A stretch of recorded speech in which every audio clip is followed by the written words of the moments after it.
Hello friends, this is Sagar and welcome to prime mathematics. इस video में हम class 9 का चैप्टर नंबर 9 सर्कल्स को कंटिन्यू करेंगे और इसके एक्सरसाइज 9.3 को कंप्लीट करेंगे।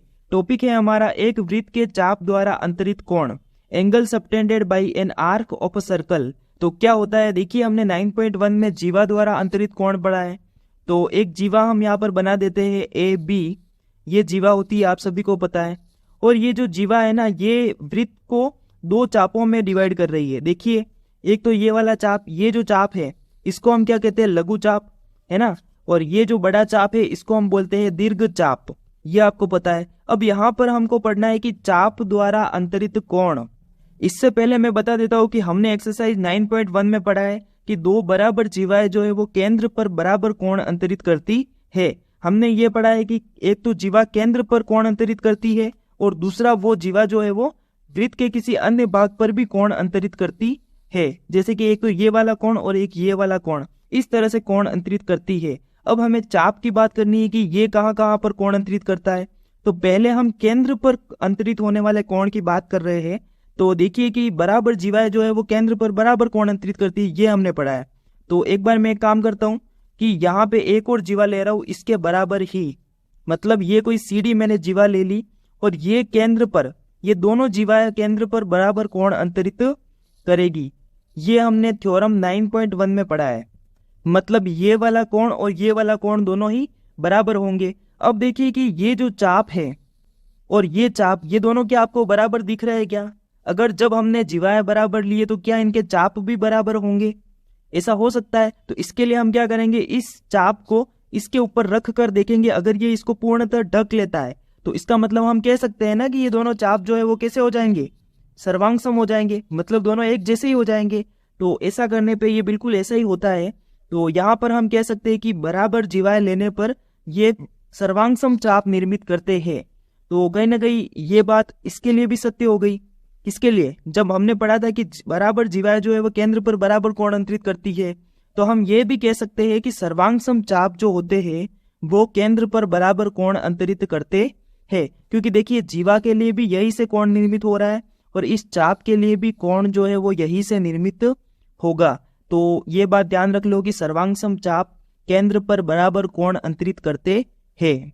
और ये बात मैं कैसे बोल पा रहा हूँ, क्योंकि मुझे पता चल चुका है कि बराबर दो बराबर जीवाएं जो है उनके चाप जो है वो सर्वांगसम होते हैं। ये दोनों मैंने बराबर जीवाएं ली और इनके ये चाप, ये भी दोनों आपस में बराबर है, एक जैसे है, सर्वांगसम है, इसलिए मैं ये बात कह पा रहा हूँ। अब देखिए कि ये केंद्र के अलावा और कहाँ पर कोण निर्मित कर सकती है।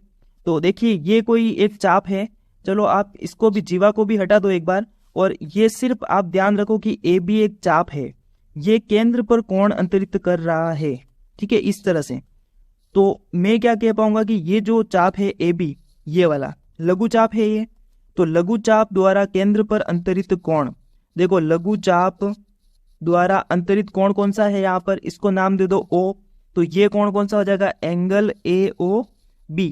और अब बात करूं अगर इस दीर्घ चाप की, तो दीर्घ चाप द्वारा अंतरित कोण कौन सा हो जाएगा, दीर्घ चाप द्वारा ये वाला कोण होगा, है ना। इसका प्रतिवर्ती जो कोण है वो होगा रिफ्लेक्स एंगल। तो यहाँ पर लिखना पड़ेगा प्रतिवर्ती कोण, प्रतिवर्ती कोण AOB, नाम तो वही रहेगा AOB, लेकिन ये वाला कोण होगा, ठीक है।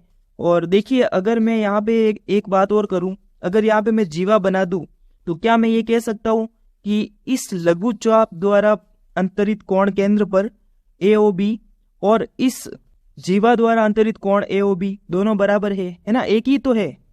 इसलिए मैं कह सकता हूं यहाँ पे कि किसी वृत्त की जीवा द्वारा केंद्र पर अंतरित कोण लघु चाप द्वारा अंतरित कोण के बराबर होता है ना, ये बात। लेकिन ये बात दीर्घ चाप के लिए हम नहीं कह सकते, क्योंकि दीर्घ चाप तो इस तरफ कोण अंतरित कर रहा है, ये तो अलग हो गया है ना, प्रतिवर्ती कोण हो गया।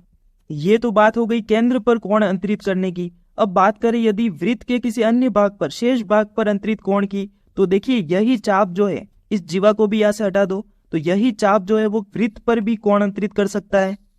ये देखो ये जो कोण है, ये इस बिंदु को नाम दे दो C। तो ACB ये कोण है ना, तो इन दोनों कोणों में संबंध क्या होता है, आखिर क्या रिलेशन है इन दोनों के बीच में, तो ये हम एक प्रमेय के द्वारा पढ़ने वाले हैं। तो चलिए देखते हैं क्या है ये प्रमेय। प्रमेय 9.7, एक चाप द्वारा केंद्र पर अंतरित कोण वृत्त के शेष भाग के किसी बिंदु पर अंतरित कोण का दुगुना होता है। तो पहले तो ये स्टेटमेंट समझो कि आखिर क्या है ये। तो यहाँ पर मैं एक चाप बना रहा हूँ PQ, या फिर AB बना दो AB। ये कोई चाप है और ये केंद्र है इसका। तो केंद्र पर जो अंतरित कोण कर रहा है, मतलब कोण अंतरित कर रही है ये चाप, ये इसको नाम दे दो AOB।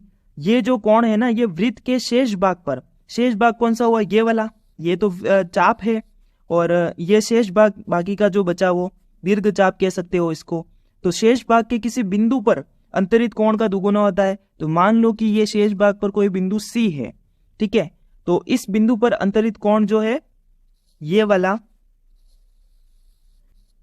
मतलब ये कोण अंतरित कोण दुगुना होता है। मतलब दुगुना कौन सा होता है, ये वाला कोण है ना। चाप द्वारा केंद्र पर अंतरित कोण जो होता है वो इसका दुगुना होता है। अगर ये x है तो ये 2x होगा। ये हमें इस थ्योरम में कहा गया है। तो ये स्टेटमेंट आपको अच्छे से याद होना चाहिए, बहुत ही इंपॉर्टेंट के थ्योरम है। तो इसको हम प्रूव भी कर रहे हैं यहाँ पर। इस बिंदु को नाम दे दो O, और देखिए जो हमें पता है वो हम लिखते हैं। सबसे पहले तो दिया है, क्या हमें पता है कि इन दोनों कोणों के बारे में पता है कि चाप AB द्वारा केंद्र O पर अंतरित कोण कौन सा, AOB, व शेष भाग पर अंतरित कोण ACB है। ये बात हमें पता है ना। अब हमें सिद्ध क्या करना है, तो सिद्ध करना है कि कौन सा कोण किसका दुगुना है। तो कोण AOB, ये वाला जो कोण है ये इसका दुगुना है, ऐसा हमें प्रूव करना है। तो एंगल AOB दोगुना है किसका, एंगल ACB का। ये बात हमें प्रूव करनी है। अब देखिए इसके लिए हमें यहाँ पर एक छोटा सा कंस्ट्रक्शन करना पड़ेगा। मैं यहाँ से एक लाइन बना रहा हूँ ना, इस तरह से, इस केंद्र O से जाती हुई, और इस लाइन को आगे जाकर यहाँ पर मैंने नाम दे दिया P। तो यहाँ पे देखिए रचना जो की मैं वो लिख रहा हूँ कि C को O से मिलाते हुए आगे बढ़ाया है मैंने। C को O से मिलाते हुए आगे बढ़ाया, P बिंदु तक आगे बढ़ाया, ऐसे भी लिख सकते हो। अब देखिए कि यहाँ पे ये वाली जो लाइन है ये O तक, यहाँ तक तो क्या है, इस वृत्त की त्रिज्या है ना। और ये AO जो है ये भी क्या है, वृत्त की त्रिज्या है। और आपको पता है कि वृत्त की त्रिज्या तो कैसी होती है, बराबर होती है दोनों। तो अगर ये दोनों भुजाएं बराबर है तो क्या इनके सामने वाले कोण भी बराबर हो जाएंगे, बिल्कुल हो जाएंगे। समद्विबाहु त्रिभुज होगा ये। तो चलिए इस बात को लिख लेते हैं पहले तो हम। देखिए उत्पत्ति प्रूफ हम स्टार्ट कर रहे हैं। त्रिभुज AOC एक समद्विबाहु त्रिभुज है। कौन सा है, समद्विबाहु त्रिभुज है। क्यों है, क्योंकि इसकी दो भुजाएं कैसी है, बराबर है। और वो कौन कौन सी भुजाएं है, तो OA बराबर OC, एक ही वृत्त की त्रिज्या है, एक ही वृत्त की त्रिज्या है, और ये एक ही वृत्त की त्रिज्या है और बराबर है। तो इसलिए हम क्या कह सकते हैं कि इनके सामने वाले जो कोण होंगे कौन से, ACO बराबर होगा किसके, OAC के। देखो ACO ये वाला कोण जो है वो इस कोण के बराबर होगा, ऐसा हमने लिख लिया है। तो ये कैसे लिखा हमने, क्योंकि हमें पता है कि बराबर भुजाओं के सम्मुख कोण कैसे होते हैं, बराबर भुजाओं के सम्मुख कोण बराबर होते हैं, ये बात हमें पता है। तो यही बात मैंने यहाँ पर लिख ली। अब देखिए आगे की, ये तो हमने लिख लिया।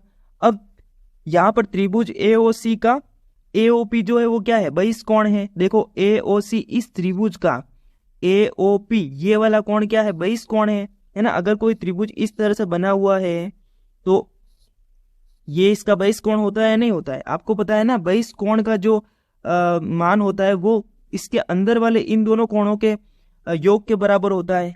ये छोटी छोटी प्रमेय है, प्रॉपर्टीज है, आपको पता होनी चाहिए। इस बात को भी हम यहाँ पर लिख लेंगे। त्रिभुज AOC का कोण AOP कैसा कोण है, बहिष कोण है। और अगर ये बहिष कोण है तो हम क्या लिख सकते हैं कि एंगल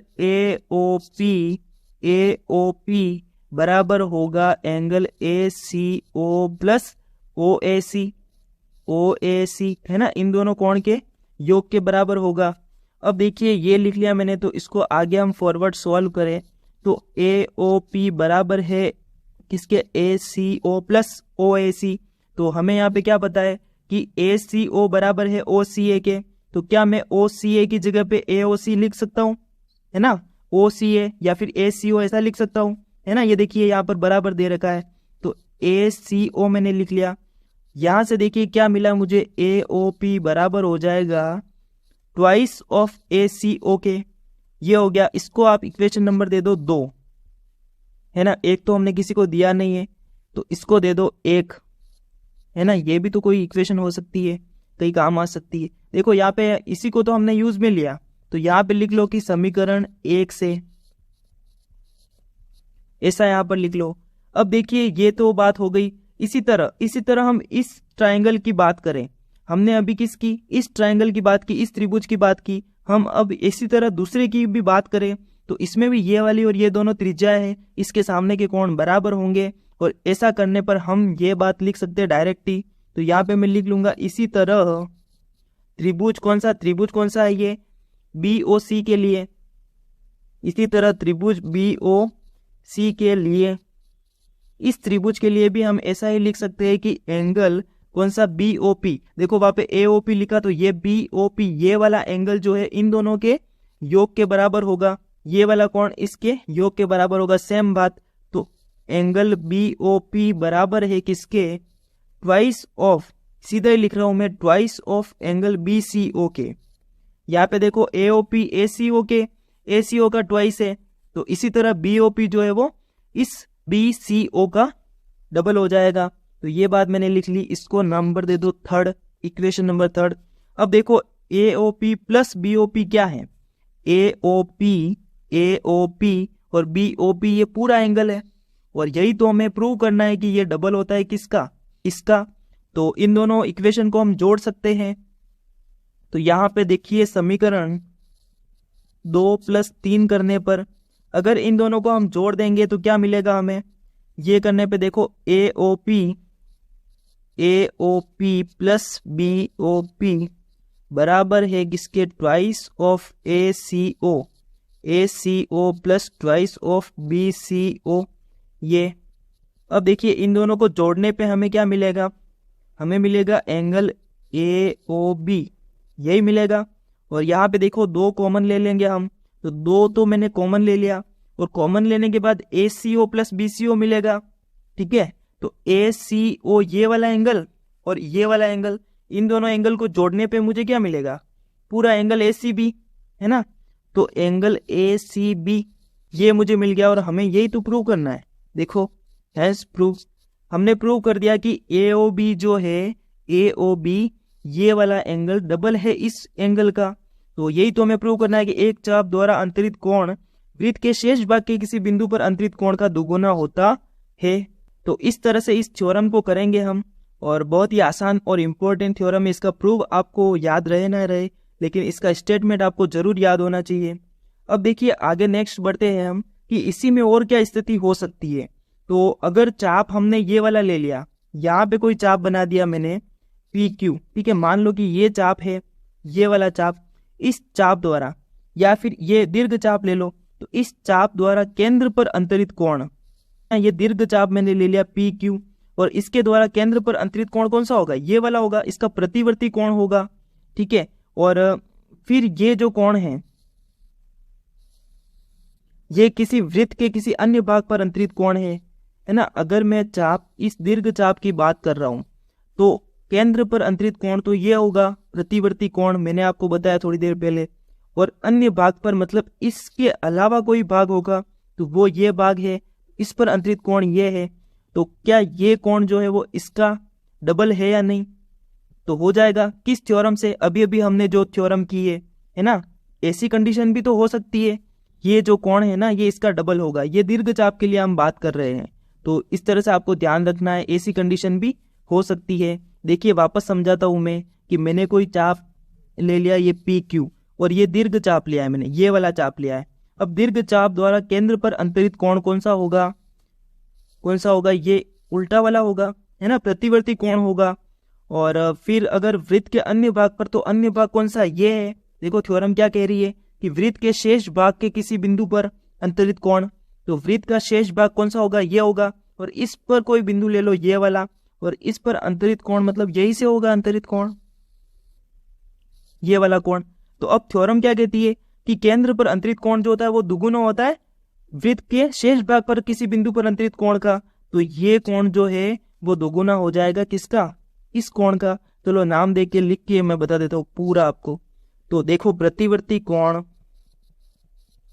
कोण कौन सा, पी ओ क्यू, डबल होगा किसका, पी सी क्यू का, पी सी क्यू का। तो ये स्थिति भी हो सकती है। अब अगर देखो कि यहाँ पर अर्धवृत्त बन रहा हो, मतलब ये जो चाप है वो बिल्कुल अर्धवृत्त का हो, ठीक है, व्यास इस तरह से हो, तो केंद्र पर कोण अंतरित कौन सा होगा, यहाँ पर केंद्र है बीचों बीच, और यहाँ से खींचेंगे लाइन और यहाँ से खींचेंगे लाइन, तो ये पूरा 180 डिग्री का जो कोण होगा वो केंद्र पर अंतरित कोण होगा। और वृत्त के अन्य भाग पर, तो अन्य भाग कौन सा, ये ले सकते हैं हम, या फिर ये भी ले सकते हैं, कुछ फर्क नहीं पड़ रहा है ना, क्योंकि देखो ये आधा आधा हो रहा है ना, अर्धवृत्त बन रहा है। तो यहाँ से अगर ये इसका अन्य भाग है तो यहाँ पर एक कोण अंतरित हो रहा है। अब ये जो कोण है ये इसका मतलब ये कोण डबल होगा इसका। तो अगर ये 180 डिग्री है, ये 180 डिग्री आपको पता है कि रेखिक युग्म है, सीधी रेखा पर जो बना कोण होता है वो कितना होता है, 180 डिग्री का होता है। तो ये कितना हो जाएगा, 90, है ना। तो सीधा ही पता चल जाएगा हमें 90 डिग्री होता है। तो ये भी एक कंडीशन हो सकती है। अब देखिए आगे बढ़ते हैं हम, और यहाँ पे लिखा हुआ है कि एक ही वृत्त के कोण बराबर होते हैं। तो इसको हम कैसे प्रूव कर सकते हैं, यहाँ पर हमने एक चाप ले लिया पी क्यू, तो ये चाप मैंने लिया है और यहाँ पे केंद्र है और ये केंद्र पर कोण अंतरित कर रहा है, ये वाला कोण। अब देखिए वृत्त के शेष भाग पर अंतरित कोण, तो यहाँ पे ये कोण अंतरित कर रहा है, ठीक है। और यहाँ पे मैं एक और कोण मतलब एक और बिंदु ले लूं कोई, इसको नाम दे दिया मैंने ए और इसको नाम दे दिया सी। तो ये दो बिंदु पर कोण अंतरित कर रहा है, ये वाला कोण और ये वाला कोण। तो क्या ये दोनों कोण आपस में बराबर होंगे या नहीं होंगे, तो बिल्कुल ये दोनों कोण बराबर होंगे, क्योंकि हमने थ्योरम क्या पढ़ी है, इसको नाम दे दो ओ। तो हमने थ्योरम ये पढ़ी कि केंद्र पर अंतरित कोण जो होता है वो वृत्त के शेष भाग पर किसी बिंदु पर अंतरित कोण का दोगुना होता है। तो यहाँ पे मैं लिखूंगा क्या कि angle P O Q double है किसका, यह वृत्त के शेष भाग पर अंतरित कोण का, तो पी ए क्यू का, ठीक है। और ये डबल होगा किसका, इसका भी तो डबल होगा, है ना, ये भी तो वृत्त के किसी शेष भाग पर। यहाँ पे कहीं पे भी थ्योरम में ऐसा थोड़ी लिखा है कि एक ही बिंदु पर अंतरित कोण जो होता है वो दुगुना होता है, किसी बिंदु पर ना, तो मतलब बिंदु तो डबल ज्यादा भी हो सकते हैं, है ना, कई सारे हो सकते हैं। तो ये मैंने ले लिया ये बिंदु, तो यहां से हो जाएगा twice of P C Q. तो देखो ये दोनों को भी हम बराबर लिख सकते हैं, थ्योरम से ये बात मैंने लिखी है। तो इसको अगर मैं दोनों को बराबर लिखूंगा तो पी ए क्यू बराबर twice of P C Q, यहाँ से 2 कैंसिल करके हम कह सकते हैं कि पी ए क्यू बराबर है किसके, पी सी क्यू के, मतलब ये दोनों कोण बराबर होंगे। तो अगर यहाँ पे मैं जीवा बना दूं तो एक ये तो अलग वृत्तखंड हो गया और ये अलग वृत्तखंड हो गया। मैंने आपको बताया था कि वृत्तखंड दो होते हैं, ये तो दीर्घ वृत्तखंड और इसको हम बोलते हैं लघु वृत्तखंड, है ना। तो यहाँ पे थ्योरम क्या है हमारी कि एक ही वृत्तखंड के कोण बराबर होते हैं। तो ये देखो ये ऊपर वाला दीर्घ वृत्त जो है, दीर्घ वृत्तखंड, इसके कोण बराबर है ना, ये दोनों कोण बराबर है। अगर हम लघु वृत्तखंड में भी कोण बनाए तो वो भी आपस में बराबर होंगे। देखो यहाँ पे ये कोई कोण अंतरित कर रहा है और यहीं पे एक और दूसरा कोई कोण अंतरित कर रहा है, तो ये दोनों कोण आपस में बराबर होंगे। तो आपको बात ध्यान क्या रखनी है कि एक ही वृत्तखंड के कोण बराबर होते हैं। अब इस थ्योरम को देखो इस डायग्राम में यूज करके देखता हूं मैं। तो ये डायग्राम बना, अब ये वृत्तखंड अलग, ये वृत्तखंड अलग, तो यहां पे मैं एक और एंगल बना दूं तो क्या ये एंगल भी 90 डिग्री का होगा, बिल्कुल हो जाएगा, है ना, क्योंकि ये एक ही वृत्तखंड में बने कोण है। तो एक ही वृत्तखंड के अंदर बने कोण बराबर होते हैं, इस बात को आपको ध्यान रखना है। यहाँ पे हम क्या कह सकते हैं कि अर्धवृत्त का कोण जो होता है वो समकोण होता है। ये देखो ये अर्धवृत्त बन रहा है और एक अर्धवृत्त के अंदर बने कोण सारे के सारे कैसे होते हैं, समकोण होते हैं, मतलब 90 डिग्री के कोण होते हैं। यहाँ पर अगर मैं एक और कोण बना दूं तो वो भी 90 डिग्री का ही कोण होगा। ये बात आपको ध्यान रखनी है। तो इस थ्योरम को आप ऐसे याद रख सकते हो। अब देखिए आगे बढ़ते हैं, एक और थ्योरम 9.9। इसमें क्या कहा गया है कि यदि दो बिंदुओं को मिलाने वाला रेखाखंड उसको अंतर्विष्ट करने वाली एक ही रेखा की एक ही ओर स्थित हो तो दो अन्य बिंदुओं पर समान कोण अंतरित करे तो चारों बिंदु एक ही वृत्त पर होते हैं। तो देखो ये कोई यहाँ पर मैंने बना दिया पी क्यू। तो दो बिंदुओं को मिलाने वाला, दो बिंदु मैंने ले लिए वृत्त पर पी और क्यू, इसको मिलाने वाला रेखाखंड उसको अंतर्विष्ट करने वाली रेखा के एक ही ओर स्थित। तो अंतर्विष्ट करने वाली रेखा कौन सी हुई? यही हुई पी क्यू, है ना। भले इसको ऐसे आगे बढ़ा दो तो ये रेखा पी क्यू और इसके एक ही ओर स्थित दो अन्य बिंदु पर समान कोण अंतरित करे। तो इसके एक ही ओर मतलब ये वाली साइड, इस और दो अन्य बिंदु पर समान कोण अंतरित करें। तो चलो पहले मैं बना देता हूं। कोई ये मैंने दो बिंदु ले लिए, यहाँ पर कोण अंतरित करवा दिया और एक और बिंदु मैंने ले लिया यहाँ पर और ये कोण अंतरित करवा दिया। और ये क्या रहा है कि समान कोण अंतरित करे, मतलब ये कोण और ये कोण दोनों बराबर है ना। ये बात तो हमने पिछली वाली थ्योरम में भी पढ़ी कि एक ही वृत्तखंड के कोण बराबर होते हैं। तो यहाँ पर ये दोनों कोण बराबर ही होंगे और अगर ये दोनों बराबर है तो चारों बिंदु एक ही वृत्त पर स्थित होते हैं, अर्थात वे चक्रीय होते हैं। मतलब कहना ये चाह रहा है, इसको नाम दे दो सी और इसको नाम दे दो डी। तो अगर ये दोनों कोण बराबर है तो ये Q C D, P Q C D, ये चारों पॉइंट एक ही वृत्त पर बनेंगे।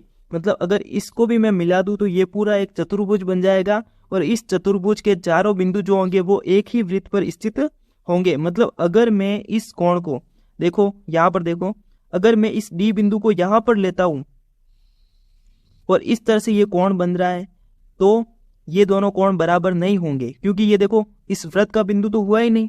ठीक है, अगर इसको मैं आगे बढ़ाकर बिंदु जो है वो मैं यहाँ पर ले लूं और इस तरह से कोण बनाऊं यहाँ पे, तो ये बिंदु भी वृत्त पर नहीं होगा, क्योंकि वृत्त पर नहीं होगा। और दूसरी चीज, ये दोनों कोण भी आपस में बराबर नहीं होंगे। अगर ये दोनों कोण बराबर है तो 100% ये चारों बिंदु जो होंगे वो वृत्त पर ही होंगे। ये बात आपको समझनी है। तो मैं आशा करता हूँ कि आपको ये थ्योरम का स्टेटमेंट समझ में आ गया होगा। ठीक है, और भी आगे हम क्वेश्चन करेंगे तो आपको क्लियर होगा। यहाँ पे देखिए चक्रीय चतुर्भुज क्या होता है, उसकी परिभाषा जो हमने थ्योरम अभी भी देखी उसी का ये थोड़ा सा अलग रूप है, सेम है। मतलब देखिए यहाँ पर भी चक्रीय होते हैं। तो जब वृत्त पर किसी चतुर्भुज के चारों बिंदु वृत्त पर स्थित हो तो उसे ही हम क्या कहते हैं? चक्रीय चतुर्भुज कहते हैं। देखो यदि किसी चतुर्भुज के चारों शीर्ष एक ही वृत्त पर स्थित हो तो उसे चक्रीय चतुर्भुज कहते हैं। देखो ए बी सी डी और ये चारों एक ही वृत्त पर स्थित है। यहाँ पर भी अगर मैं ऐसे इस तरह से चतुर्भुज बना देता तो ये चारों एक ही वृत्त पर स्थित होते। और ये कब होते? जब ये जो जीवा बनी हुई है इसके एक ही ओर स्थित बिंदु के कोण जो है वो समान हो। तो मतलब ये दोनों कोण बराबर हो ना, तभी ऐसा होता है। तो ये चक्रीय चतुर्भुज की डेफिनेशन है। तो यहाँ पर दो थ्योरम दे रखी, इनको भी आपको याद करना है। इन थ्योरम्स के आपको स्टेटमेंट याद रखने हैं जो भी मैंने बताई है थ्योरम्स। चक्रीय चतुर्भुज के सम्मुख कोणों के प्रत्येक युग्म का योग जो होता है 180 डिग्री होता है। मतलब ये कोण और ये कोण, इन दोनों कोणों को जोड़ने पर योग कितना आएगा? 180 डिग्री आएगा।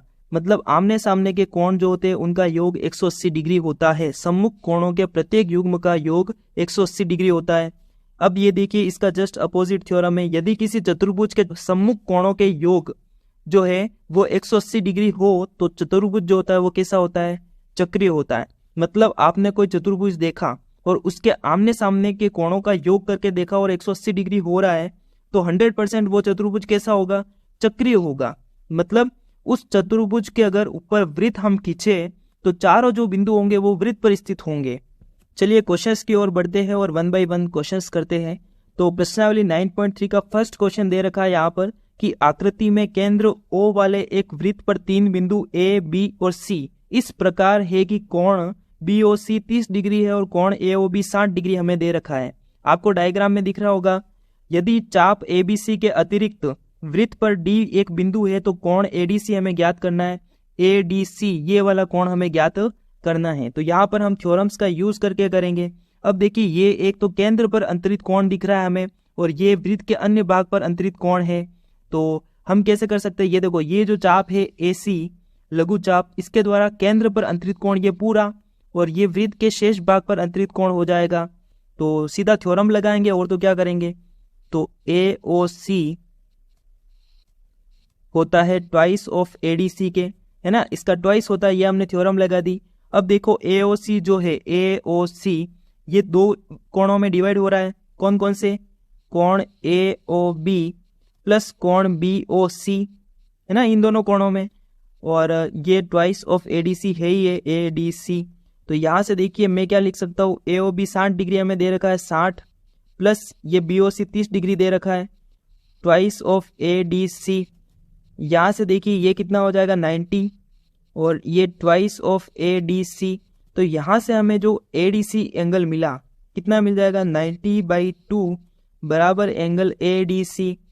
यहाँ से एंगल ADC हमें मिल जाएगा कितना, 45 डिग्री, और यही इस क्वेश्चन का आंसर है, यही हमें पूछा है, तो ये 45 डिग्री आ जाएगा। बहुत ही आसान ये क्वेश्चन है। अब बात करते हैं क्वेश्चन नंबर 2 की। इसमें देखिए किसी वृत्त की एक जीवा वृत्त की त्रिज्या के बराबर है, तो वृत्त की एक जीवा बना देनी है और वो वृत्त की त्रिज्या के बराबर है।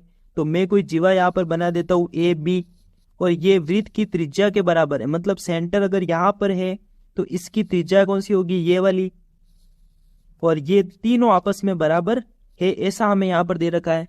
जीवा द्वारा लघुचाप के किसी बिंदु पर अंतरित कोण ज्ञात कीजिए। तो इस जीवा द्वारा लघुचाप के किसी बिंदु पर अंतरित कोण हमें ज्ञात करना है, मतलब लघुचाप कौन सा हुआ, ये हुआ, तो इस पर अंतरित कोण, तो मैं कोई कोण अंतरित करवा देता हूँ, ये कोण बना देता हूँ, ये कोण है ना, और इस बिंदु को नाम दे दो C।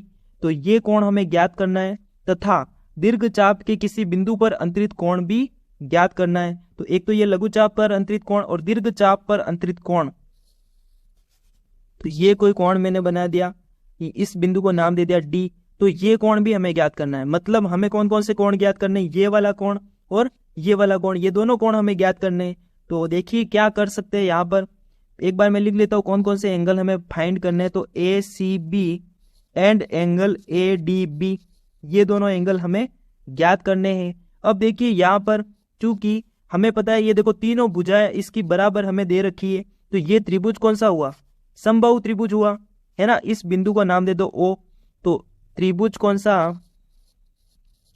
AOB एक समबाहु त्रिभुज है ना। और अगर ये समबाहु त्रिभुज है, क्यों है, क्योंकि तीनों जो भुजा है ना वो इसकी बराबर है, क्योंकि इसकी तीनों भुजाएं बराबर है, भुजाएं बराबर है, और ऐसा है इसलिए हम क्या कह सकते हैं, इसलिए हम कह सकते हैं कि एंगल AOB बराबर कितना, 60 डिग्री, है ना। ये कोण कितना हो जाएगा, 60 डिग्री हो जाएगा। और आपको पता है ना समबाहु त्रिभुज के तीनों जो एंगल होते हैं वो 60 डिग्री के होते हैं, और हमें क्या पता है, थ्योरम से हमें पता है कि एंगल AOB तो बराबर है किसके, ट्वाइस ऑफ ADB के, है ना, डबल होता है। आपको पता है कि अगर ये जो चाप है लघुचाप, ये केंद्र पर अंतरित कोण कर रहा है, तो वो जो कोण है वो डबल होगा किसका, वृत्त के शेष भाग पर अंतरित कोण के, तो इसका डबल होगा। ये थ्योरम हमने पढ़ी है। तो अब देखिए AOB हमें पता है 60 डिग्री, तो ये ट्वाइस ऑफ ADB, तो यहाँ से एंगल ADB मुझे कितना मिल जाएगा, ADB मुझे मिल जाएगा कितना, 60/2, तो 30 डिग्री मिल जाएगा। तो ADB तो हमने फाइंड कर लिया एक एंगल। तो अब देखिए कि ADBC एक चक्रीय चतुर्भुज है, तो लिख लूंगा मैं यहाँ पर ADBC एक चक्रीय चतुर्भुज है।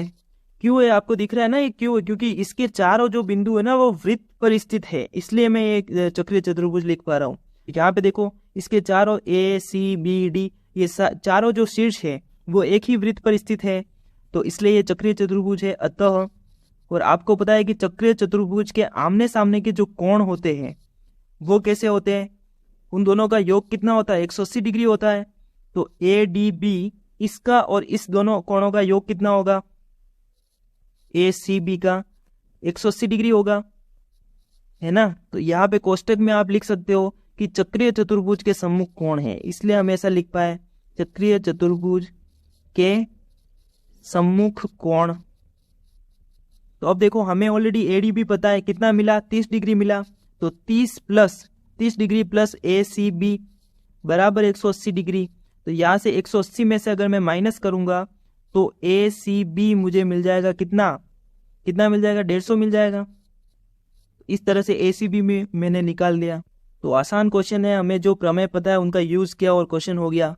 अब देखिए क्वेश्चन नंबर 3 क्या कहता है कि आकृति में PQR 100 डिग्री दे रखा है हमें। इस आकृति में देखो जहां पर PQR केंद्र O वाले एक वृत्त पर स्थित बिंदु है और हमें OPR ज्ञात करना है। तो देखो ये तीनों बिंदु वृत्त पर स्थित है और हमें OPR मतलब ये वाला कोण जो है ये हमें ज्ञात करना है, OPR ज्ञात करना है। तो कैसे करेंगे आखिर इस क्वेश्चन को? देखिए अगर यहाँ पर 4 बिंदु होते तो हम चक्रीय चतुर्भुज की सहायता से कुछ कर सकते हैं। तो हम क्या करेंगे, यहाँ पर कंस्ट्रक्शन करेंगे। तो मान लेते हैं कि इधर एक और बिंदु है S, ठीक है, S बिंदु में नाम दे देता हूँ और इस P को इस S से मिला लूंगा मैं और इस S को R से मैं मिला लूंगा। तो देखो इस तरह से मिलाने से मुझे क्या मिला, ये एक चतुर्भुज मिल गया PQRS और ये एक चक्रीय चतुर्भुज है क्योंकि इसके चारों जो बिंदु है ना वो वृत्त पर स्थित है। तो यहाँ पे मैं लिख लूंगा कि रचना मैंने क्या की, रचना की मैंने कि PS व RS को मिलाया, इन दोनों को मिलाया और फिर देखो चूंकि PQRS जो है PQRS एक चक्रीय चतुर्भुज है। कैसा चतुर्भुज है? चक्रीय चतुर्भुज है, हमें दिख रहा है। और अगर ये चक्रीय चतुर्भुज है तो मैं यहाँ पे क्या लिख सकता हूँ कि angle Q plus angle S जो है इनका योग कितना होगा, 180 डिग्री होगा, आमने सामने के कोण। तो यहाँ पे लिख लेना कोष्टक में कि चक्रीय चतुर्भुज के सम्मुख कोण समपूरक होते हैं। लिख लो चक्रीय चतुर्भुज के सम्मुख कोण समपूरक होते हैं। अब देखिए कि हमें ऑलरेडी ये तो पता है कि Q कितना है, 100 है। तो 100 प्लस एंगल S बराबर 180 डिग्री। तो यहाँ से मुझे एंगल S मिल जाएगा और वो कितना मिल जाएगा, एंगल S बराबर 180 माइनस 100 और ये मुझे मिल जाएगा एंगल S बराबर 80 डिग्री। ये मिल गया एंगल S, तो ये मुझे मिल चुका है 80 डिग्री। और हमें ज्ञात क्या करना है, OPR, ये हमें फाइंड करना है। तो इसके लिए अब हमें कौन सा थ्योरम यूज करना पड़ेगा? हमें पता है ना कि वृत्त के अन्य भाग पर बना जो कोण होता है वो इसका आधा होता है ना, किसका, केंद्र पर बने कोण का। या फिर आप इसको उल्टा भी बोल सकते हो कि केंद्र पर बना जो कोण होता है वो दोगुना होता है किसका, वृत्त के शेष भाग पर बने कोण का। तो चलिए उस थ्योरम को यूज करते हैं और यहाँ से हम लिख पाएंगे कि POR जो है वो ट्वाइस मतलब डबल होगा किसका, PSR का। ये वाला कोण इस कोण का डबल होगा, ऐसा लिखना है। POR डबल है किसका, PSR का। और ये हमने प्रमेय कौन सा, मैं लिख रहा हूँ सीधा ही प्रमेय 9.7 से ये यूज किया हमने। आप स्टेटमेंट लिख सकते हो पूरा का पूरा। POR बराबर ट्वाइस ऑफ, तो PSR तो हमने अभी ज्ञात किया है ना, ये एंगल S PSR यही तो है ये कोण। तो इसको आप यहाँ पर लिख लोगे 80 डिग्री। तो यहाँ से देखो मुझे क्या मिल चुका है, POR मिल चुका है कितना, 160 डिग्री, ये मुझे मिल चुका है। अब देखिए POR ये वाला कोण मुझे मिल चुका है। अब ये दोनों कौन सी, PO और OR, ये दोनों क्या है, वृत्त की त्रिज्या है ना। आपको पता है ये दोनों वृत्त की त्रिज्या है और वृत्त की त्रिज्या आपस में कैसी होती है, बराबर होती है। तो अगर ये दोनों बराबर है तो इसके सम्मुख कोण भी कैसे होंगे, बराबर होंगे। ये एंगल P और एंगल R ये भी तो दोनों बराबर होंगे। ये देखो यहाँ पर अलग से मैं बनाता हूँ, ये त्रिभुज है POR, ये दोनों वृत्त की त्रिज्या है तो आमने सामने के कोण बराबर होंगे। और ये एंगल O जो है वो मुझे पता है, मिल चुका है 160 डिग्री, अभी मैंने ज्ञात किया। तो देखो ये बात मैं लिख लेता हूँ एक बार यहाँ पर कि चूंकि हमें क्या पता चला कि OP तो बराबर है किसके, OR के। और ये कैसे बराबर लिखा मैंने, वृत्त की त्रिज्या है ये दोनों, इसलिए मैंने बराबर लिखा। और इन दोनों के बराबर होने से एंगल P जो है वो एंगल R के बराबर होगा। क्यों होगा, क्योंकि बराबर भुजाओं के सम्मुख कोण कैसे होते हैं, बराबर होते हैं। ये बात हो गई। अब देखिए अगर ये दोनों बराबर है तो त्रिभुज POR में, इस त्रिभुज के अंदर मैं क्या कह सकता हूँ कि ये तीनों कोणों का योग कितना होगा, 180 डिग्री होगा।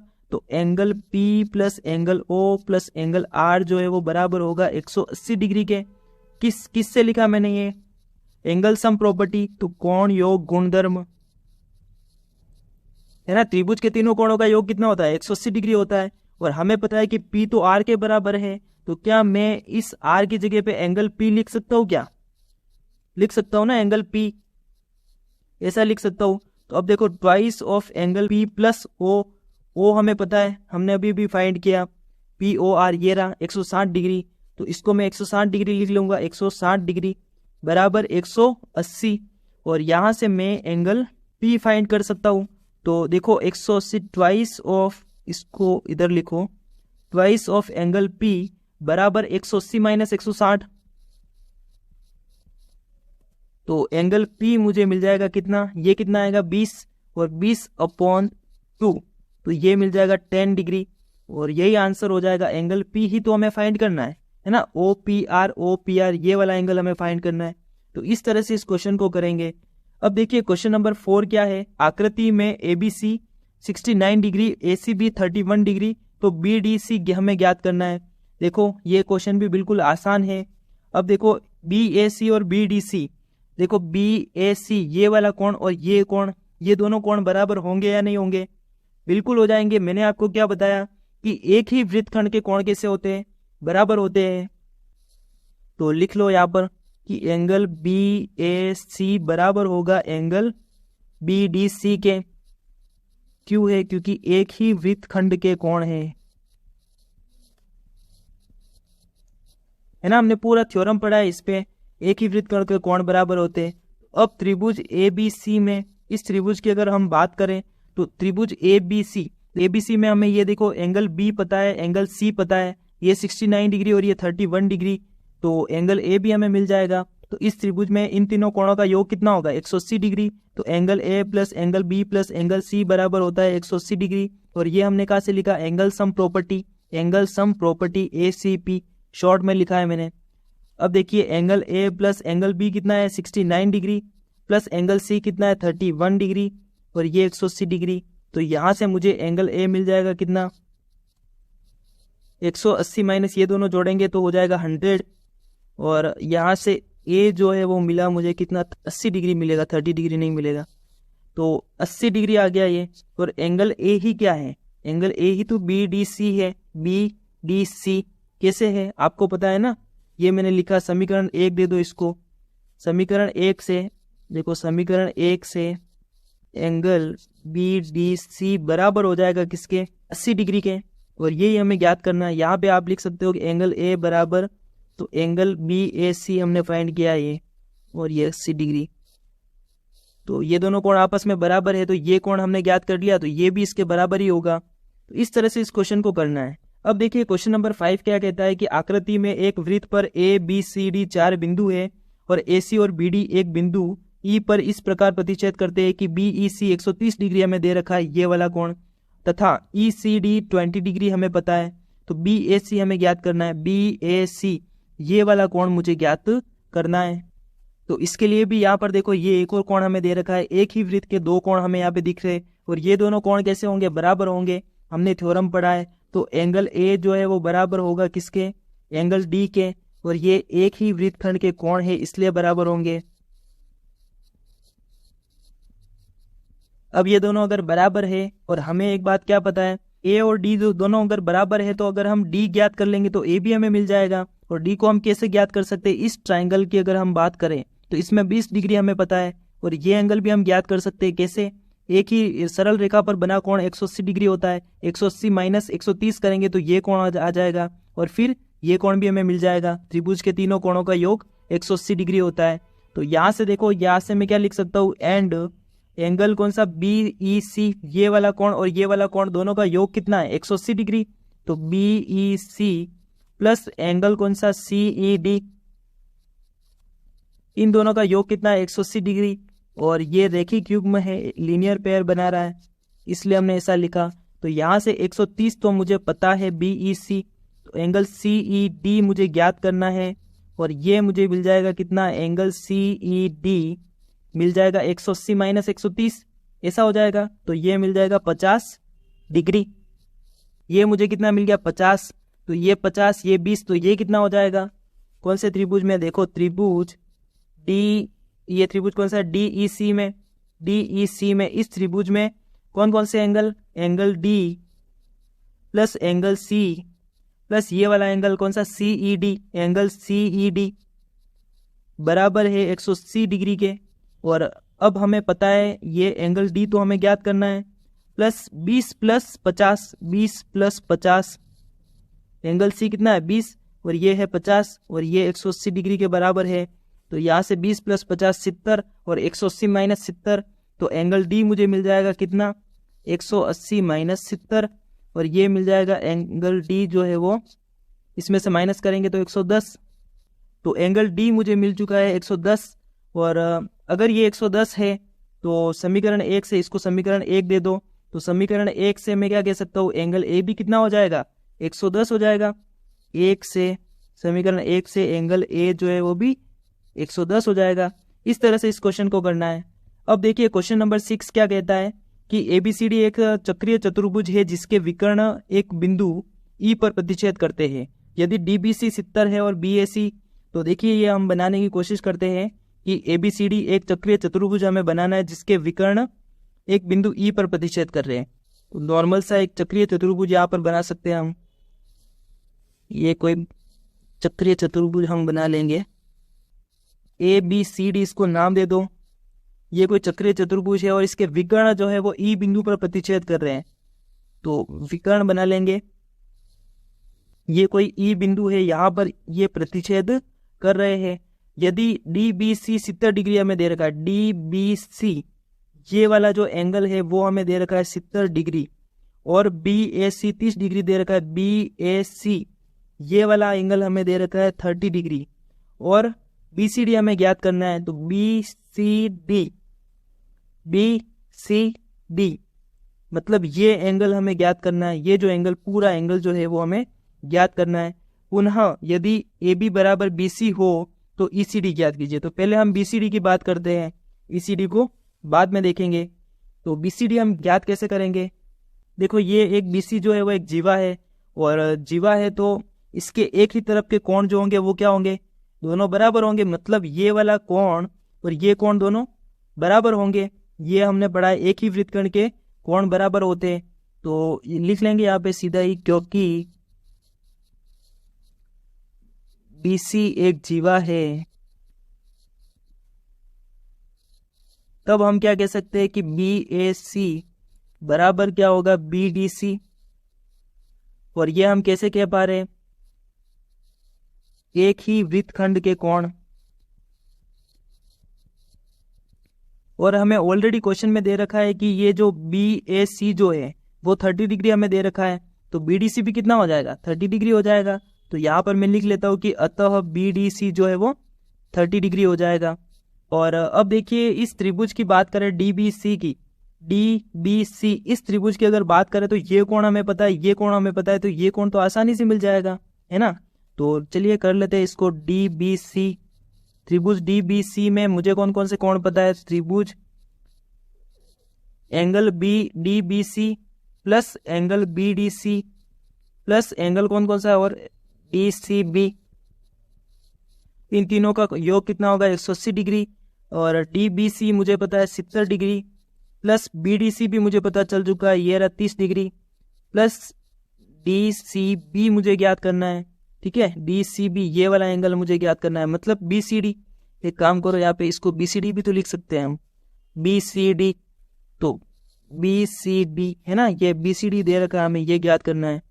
तो BCD बराबर 180 डिग्री, BCD बराबर 180 माइनस 70 प्लस 30 मतलब 100। तो यहाँ से मुझे मिल चुका है BCD बराबर 80 डिग्री हो जाएगा।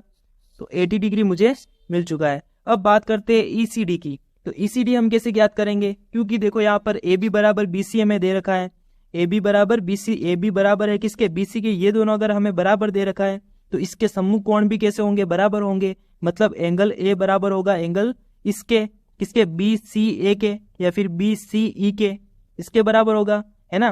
तो चलिए इसको लिख लेते हैं, एक बार मैं लिख लेता हूँ कि यदि ए बी बराबर है बी सी के, तब मैं कह सकता हूं कि एंगल ए बराबर होगा किसके, बी सी ई के, बी सी ई के। और ये मैं कैसे कह पा रहा हूं, लिख लेंगे कि बराबर भुजाओं के सम्मुख कोण जो होते हैं, बराबर भुजाओं के सम्मुख कोण बराबर होते हैं, सम्मुख कोण, ये आपको लिख लेना है। अब देखिए बी सी डी हमें कितना मिल चुका है, 80 डिग्री मिल चुका है। ये पूरा बी सी डी 80 डिग्री मुझे मिल चुका है। तो ये कोण मुझे चाहिए, इसके लिए मैं क्या कर सकता हूं, तो देखो लिख लेंगे कि चूंकि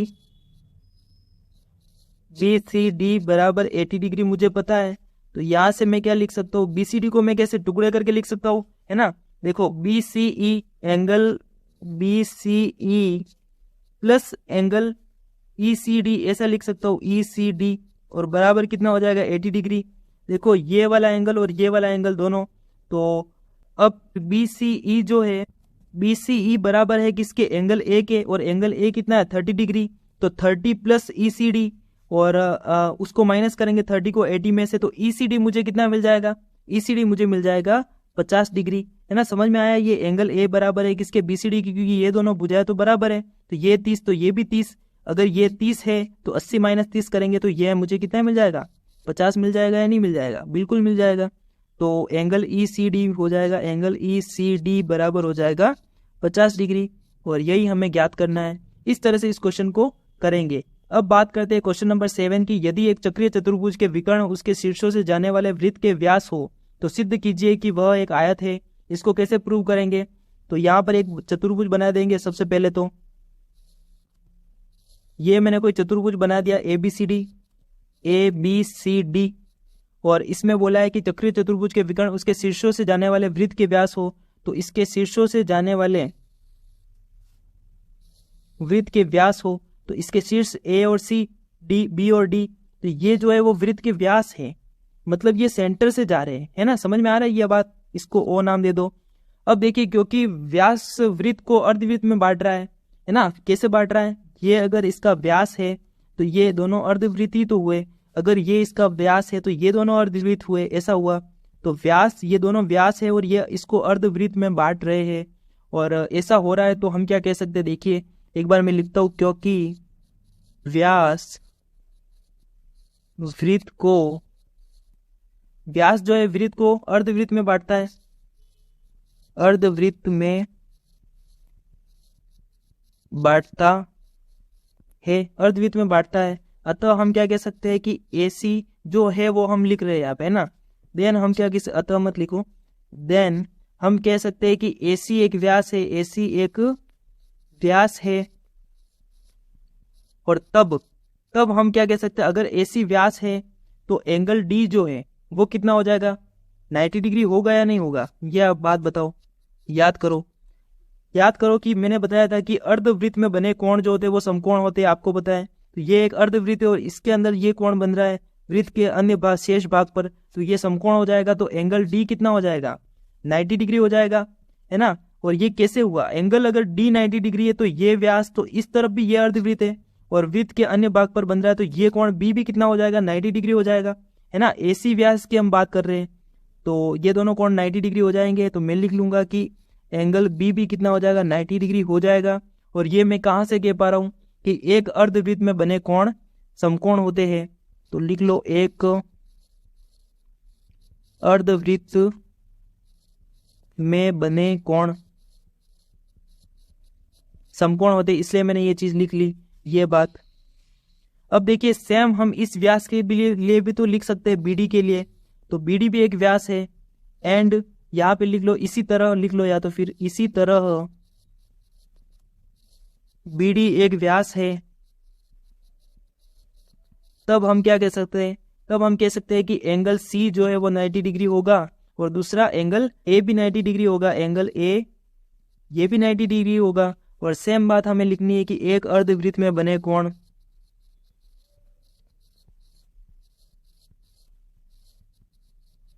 ये बात हो गई। अब देखिए कि ये चारों कोण, यहां से देखो ABCD चारों 90 डिग्री है, तो अतः हम क्या कह सकते हैं, एंगल A बराबर एंगल B बराबर एंगल C बराबर एंगल D बराबर 90 डिग्री है। चारों के चारों कोण 90 डिग्री है। इसलिए हम कह सकते हैं कि ABCD एक आयत है, क्योंकि हमें पता है कि आयत के चारों कोण कैसे होते हैं, 90 डिग्री के होते हैं।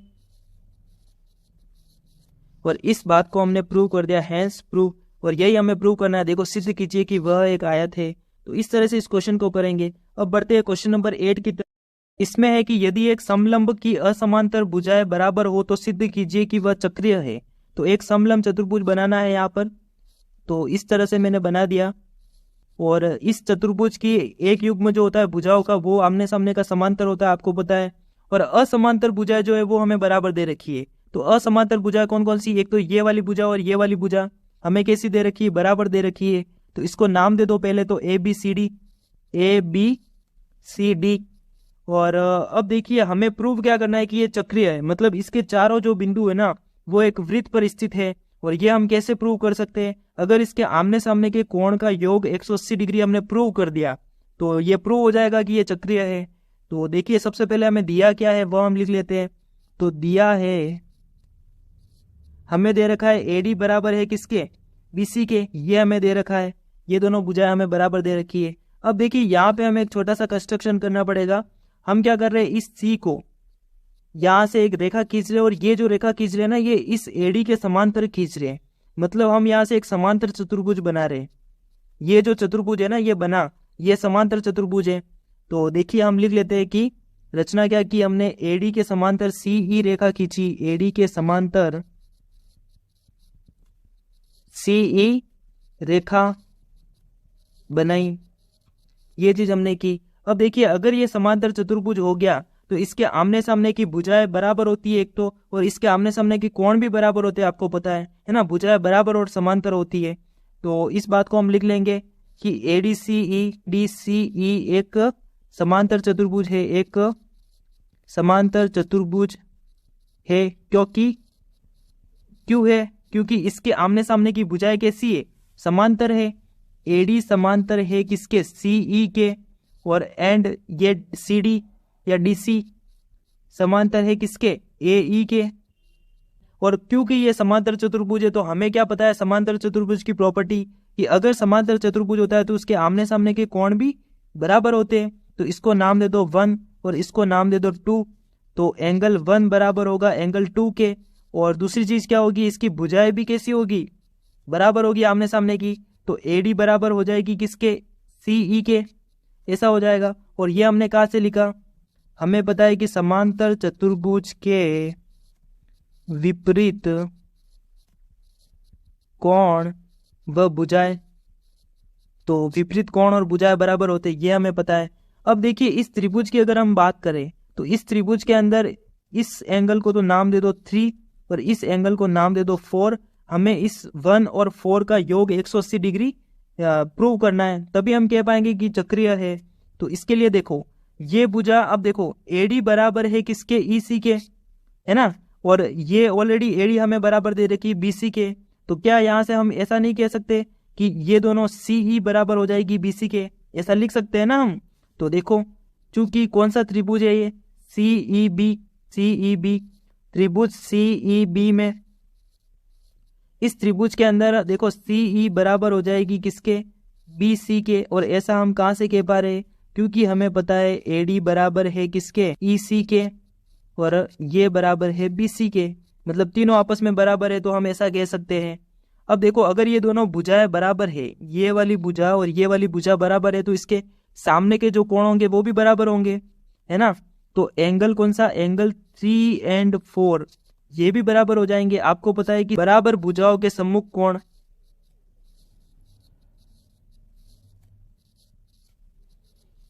बराबर भुजाओं के सम्मुख कोण कैसे होते हैं, बराबर होते हैं। तो अब देखिए, ये यहाँ पर एंगल 1 2 के बराबर है, इसको इक्वेशन दे दो फर्स्ट, इसको तो इक्वेशन दे दिया फर्स्ट। और एंगल 3 जो है वो एंगल 4 के बराबर है, इसको इक्वेशन दे दिया सेकंड। अब हमें क्या पता है, अब चूंकि हम क्या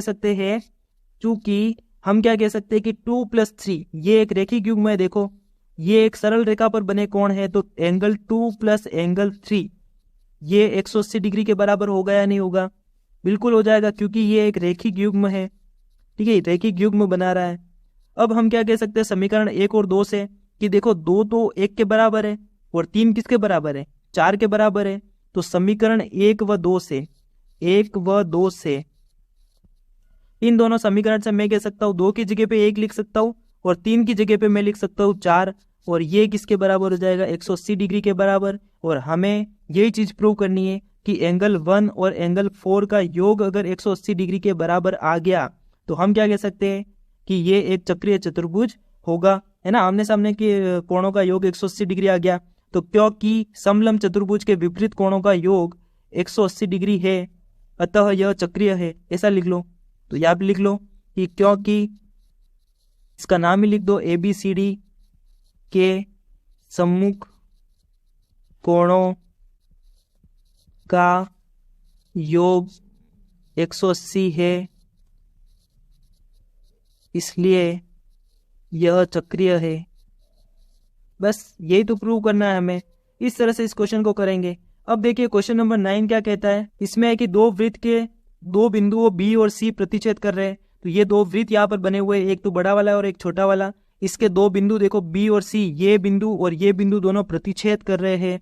और फिर कहा है कि B से जाने वाले दो रेखाखंड ABD और PBQ वृत्तों को AD और PQ पर क्रमशः प्रतिच्छेद करते हुए खींचे गए हैं। देख सकते हैं आप आकृति में कि ABD ये देखो ये वाला रेखाखंड, और फिर दे रखा है PBQ ये वाला रेखाखंड, और ये रेखाखंड AD और PQ पर क्रमशः प्रतिच्छेद कर रहे हैं, है ना। देखो AD और PQ ये यहाँ पर प्रतिच्छेद कर रहे हैं इन बिंदुओं पर, और ये दो रेखाखंड यहाँ पर खींचे गए हैं। सिद्ध कीजिए कि ACP बराबर है QCD के, मतलब ये वाला जो एंगल है वो इस एंगल के बराबर है, ऐसा हमें प्रूव करना है। तो दिखने में तो आपको बहुत ही ये भयंकर दिख रहा होगा, लेकिन ये सबसे आसान क्वेश्चन है। तो इसमें देखिए हमें याद क्या रखना है, एक थ्योरम है, एक ही वृत्तखंड के कोण जो होते हैं वो कैसे होते हैं, बराबर होते हैं, ये बात हमको पता है। तो एक ही वृत्तखंड के कोण, तो ये वाला कोण और ये वाला कोण, क्या ये दोनों बराबर हो सकते हैं? बिल्कुल हो जाएंगे, क्योंकि देखो अगर मैंने A को P से मिलाया, A को अगर P से मिलाऊं मैं, तो इस चाप AP द्वारा ये कोण दो बन रहे हैं ना। वृत्त के शेष भाग पर कोण B और ये कोण C, ये दोनों कोण बन रहे हैं, और ये दोनों कोण आपस में बराबर हो जाएंगे क्योंकि ये एक ही वृत्तखंड के कोण है ना। तो लिख सकता हूँ मैं, डायरेक्ट ही लिख लूँ यहाँ पे, या आप चाहो तो लिख सकते हो कि AB व्यास है और इसके एक तरफ बनने वाले कोण दोनों बराबर होंगे। तो एंगल ACP बराबर है किसके, एंगल ABP के, क्योंकि एक ही वृत्तखंड के कोण, ऐसा लिख लेंगे, एक ही वृत्तखंड के कोण हो जाएंगे। इसको समीकरण नंबर 1 दे दो। अब देखिए इस बड़े वाले वृत्त की हमने बात की, अब अगर इस छोटे वृत्त की बात करें तो इसमें भी सेम ऐसी कंडीशन बन रही है कि ये वाला जो कोण है, ये कोण जो बनाया हुआ है, ये कोण इस कोण के बराबर होगा। अगर यहाँ पे मैंने एक रेखा, एक जीवा बना दी तो ये एक वृत्तखंड हो जाएगा, है ना, दीर्घ वृत्तखंड। और एक ही वृत्तखंड में बने कोण कैसे होते हैं, बराबर होते हैं। तो ये बराबर हो जाएंगे दोनों कोण। इससे पहले एक चीज देखो यहाँ पर कि ये जो कोण है, कौन सा, ABP, ये वाला कोण इस कोण के बराबर होगा। क्यों होगा, क्योंकि ये दोनों शीर्षाभिमुख कोण हैं। ये तो आपको पता है ना कि अगर इस तरह से कोण बने तो हमने ये शीर्षाभिमुख जो कोण होते हैं वो भी बराबर होते हैं। तो इस बात को हम लिख सकते हैं। तो कोण ABP बराबर हो जाएगा किसके, DBQ के। देखो DBQ इस कोण के बराबर हो जाएगा, और ये कैसे कोण है, शीर्षाभिमुख कोण है ना, शीर्षाभिमुख कोण है, इसलिए दोनों बराबर है। इसको समीकरण नंबर 2 दे दो। और इस छोटे वृत्त में देखो एक ही वृत्तखंड के कोण कौन कौन से, ये एक तो QCD और दूसरा है DBQ, ये दोनों कोण। तो इसको लिख लेंगे कि कोण DBQ बराबर है किसके, QCD के, और ये दोनों भी Q बराबर है क्योंकि ये एक ही वृत्तखंड के कोण है दोनों। इसको आप दे दो इक्वेशन नंबर 3। अब देखो समीकरण 1, 2 और 3 से, इन तीनों समीकरण से आपको क्या दिख रहा है कि ACP बराबर है ABP के, ABP बराबर है DBQ के, और DBQ बराबर है QCD के। तो क्या ये तीनों आपस में बराबर होंगे या नहीं होंगे? ACP बराबर हो जाएगा किसके, QCD के, और यही तो हमें प्रूव करना है। तो यहां से लिख लूंगा ACP बराबर हो जाएगा किसके, QCD के, हैंस प्रूव, ये हमें प्रूव करना है। तो बहुत ही आसान क्वेश्चन है ये। अब बात करते हैं क्वेश्चन नंबर 10 की। इसमें दिया है कि यदि किसी त्रिभुज की दो भुजाओं को व्यास मानकर वृत्त खींचे तो सिद्ध कीजिए कि इन वृत्तों का प्रतिच्छेद बिंदु तीसरी भुजा पर स्थित है। तो यहाँ पर कोई दो वृत्त बने हुए हैं और हमें बोल रहा है कि व्यास मानकर वृत्त खींचे। तो यहाँ पे ये केंद्र से जाने वाला व्यास होगा, है ना, इस तरह से ये व्यास होगा, और यहाँ पर भी इस तरह से ये केंद्र से जाने वाला व्यास होगा। तो केंद्र से जा रहा है, आप समझ लो इसको। तो इसको मैंने नाम दे दिया ए, इसको नाम दे सकते हैं बी, और इसको नाम दे दो पॉइंट को सी। लिखा गया है कि त्रिभुज की दो भुजाओं को व्यास मानकर वृत्त खींचा है। तो ये दोनों ए बी और ए सी ये दोनों व्यास है और हमने वृत्त खींचे हैं, ठीक है। और फिर बोला है कि तो सिद्ध कीजिए कि इन वृत्तों का प्रतिच्छेद बिंदु जो है वो तीसरी भुजा पर स्थित है। तो प्रतिच्छेद बिंदु एक तो ये ए हुआ और दूसरा बिंदु ये हुआ, ये वाला बिंदु हुआ, इसको नाम दे दो डी। तो ये किसकी भुजा पर? तीसरी भुजा पर स्थित है, ऐसा हमें प्रूव करना है। तो मतलब इस भुजा पर स्थित है। तो यहाँ पे देखिए ये एक त्रिभुज बन रहा है और हमें प्रूव करना है कि ये डी बिंदु इस BC पर स्थित है, मतलब एक रेखा पर स्थित है। अगर हमने ऐसा प्रूव कर दिया कि ये जो डी बिंदु है वो एक रेखा पर स्थित है, इसका मतलब ये प्रूव हो जाएगा कि ये तीसरी भुजा पर स्थित है ना। तो इसको प्रूव करने के लिए हम क्या कर सकते हैं, पहले हम इस सर्कल की बात करते हैं, सर्कल 1 की। तो सर्कल 1 को मैं C1 दे देता हूँ नाम। तो सर्कल 1 में देखो, इसमें AB क्या है? व्यास है। और इस अगर मैं इसको मिला दूं, देखो इसको अगर मैंने मिला दिया यहाँ से, तो पहले लिख लो कि हमने रचना क्या की। तो रचना करनी पड़ेगी हमने कि A को D से मिलाया, बिंदु A को D से मिलाया, ऐसा हमने यहाँ पे रचना की है। और फिर सर्कल 1 की बात हम कर रहे हैं, इसमें AB क्या है? व्यास है। AB एक व्यास है। अगर AB व्यास है ना, तो ये देखो ये अर्धवृत्त बन रहा है और अर्धवृत्त में बना कोण कैसा होता है? 90 डिग्री का होता है। तो ये एंगल 90 डिग्री होगा या नहीं होगा, आप ही बताओ। ये पूरा सर्कल है, अभी आपको सिर्फ ये सर्कल देखना है। ये सर्कल बना हुआ है, ये व्यास है और इस तरह से यहाँ पे ये कोण बन रहा है। तो ये कोण कितना होगा? 90 डिग्री का होगा या नहीं होगा? मैंने बताया ना कि अर्धवृत्त में बना कोण समकोण होता है। एंगल 1 अर्धवृत्त का कोण है, अर्धवृत्त का कोण है, अतः एंगल 1 बराबर 90 डिग्री हो जाएगा, है ना। ऐसा मैं लिख सकता हूँ, इसको इक्वेशन नंबर 1 दे दो। इसी तरह सर्कल 2 की बात करें तो इसमें AC एक व्यास है, AC एक व्यास है। चूंकि हम क्या लिख सकते हैं, चूंकि एंगल 2 एक अर्धवृत्त का कोण है, एक अर्धवृत्त का कोण है। अगर ये अर्धवृत्त का कोण है तो मैं यहाँ से क्या कह सकता हूँ, इसलिए एंगल 2 जो है वो कितना हो जाएगा? 90 डिग्री हो जाएगा। इसको इक्वेशन नंबर 2 दे दिया मैंने। तो अब देखो एंगल 1 और 2 90 डिग्री के हो गए, ये भी 90 डिग्री, ये 90 और ये भी 90 डिग्री। अब मैं क्या करूंगा, समीकरण 1 को 2 से जोड़ने पर 1 व 2 को जोड़ देंगे। अगर इन दोनों को जोड़ा मैंने तो क्या मिल जाएगा मुझे? एंगल 1 प्लस एंगल 2 बराबर 90 प्लस 90 मतलब 180 डिग्री, ऐसा मिल गया। अब यहाँ से मुझे क्या पता चल रहा है कि एंगल 1 और 2 का योग 180 डिग्री, मतलब ये एक रेखिक युग्म बना रहा है। तो सीधा सा यहाँ पे लिख सकते हैं कि एंगल 1 और 2 रेखिक युग्म बना रहे हैं, अतः वृत्तों का प्रतिच्छेद बिंदु तीसरी भुजा BC पर स्थित होगा। तो लिख लो इस बात को, एंगल 1 व एंगल 2 एक रेखिक युग्म बना रहे हैं, अतः वृत्तों का प्रतिच्छेद बिंदु, वृत्तों का प्रतिच्छेद बिंदु तीसरी भुजा पर स्थित है, तीसरी भुजा पर स्थित है, ऐसा लिख लेना है। ठीक है, यही हमें प्रूव करना है। अब देखिए कि क्वेश्चन नंबर 11 क्या कहता है, उभयनिष्ठ कर्ण AC वाले दो समकोण त्रिभुज ABC और ADC है, सिद्ध कीजिए कि CAD बराबर है CBD के। तो हमें समकोण त्रिभुज बनाने हैं उभयनिष्ठ कर्ण वाले। तो एक समकोण त्रिभुज मैं यहाँ पर बना लेता हूँ इस तरह से। ये कोई समकोण त्रिभुज है और इसका कर्ण कौन सा है? AC। तो इसको नाम दे दो A और इसको नाम दे दो C और इसको नाम दे दो B। तो इसी कर्ण का एक दूसरा समकोण त्रिभुज और बनाना है मुझे। तो दूसरा समकोण त्रिभुज इसका विपरीत होगा इस तरह से, ये 90 डिग्री का एंगल, ये 90 डिग्री का एंगल। इन दोनों समकोण त्रिभुज के कर्ण जो AC है ये क्या है? कॉमन है, दोनों में उभयनिष्ठ है। और इस बिंदु को नाम दे दो D। और हमें सिद्ध क्या करना है कि एंगल CAD बराबर है एंगल CBD के। तो CAD ये जो एंगल है कौन सा? ये वाला एंगल जो है वो CBD के बराबर है, CBD। मतलब यहाँ पे एक रेखा बनानी पड़ेगी मुझे इस तरह से, और इसके बराबर है, CBD के बराबर है, ऐसा हमें मुझे प्रूव करना है, ये वाला एंगल और ये एंगल दोनों हमें प्रूव करना है बराबर। तो इसके लिए मैं क्या कर सकता हूँ, देखो अगर मैं CD को एक जीवा मानूं तो इस जीवा के एक ही तरफ बने कोण दोनों बराबर होंगे, ऐसा होगा अगर ये चक्रीय चतुर्भुज हो जाए तो पहले तो मुझे इसको चक्रीय चतुर्भुज प्रूव करना पड़ेगा। तो इसके लिए देखिए क्या कर सकते हैं हम कि चूंकि ABC व ADC समकोण त्रिभुज है तो इसके ये दोनों कोण 90 डिग्री के होंगे। तो लिख लो चूंकि ABC व ADC समकोण त्रिभुज है तो इसलिए हम कह सकते हैं कि B जो है वो बराबर है D के, और ये दोनों बराबर है किसके, 90 डिग्री के। और इन दोनों को मैं जोड़ूं, एंगल B व एंगल D को जोड़ने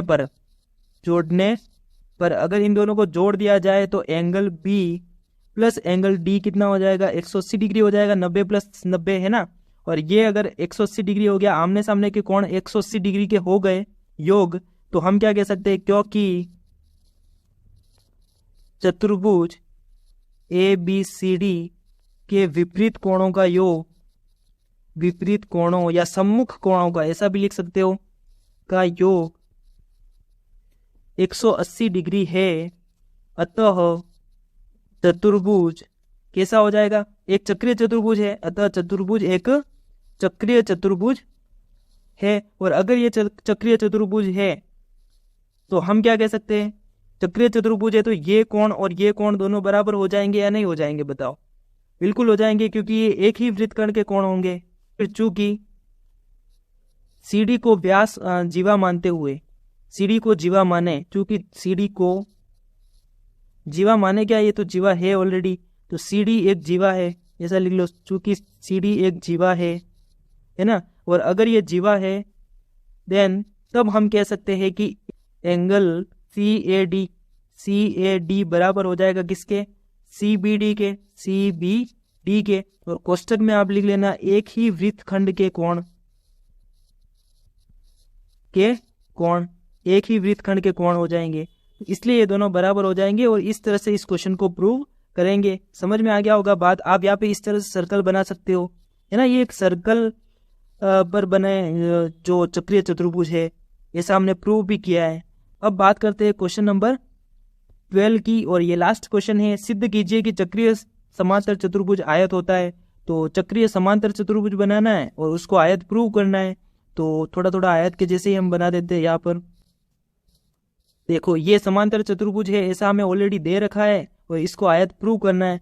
तो लिख लेते हैं, चलिए इसको एक बार लिख दो, नाम दे दो ABCD,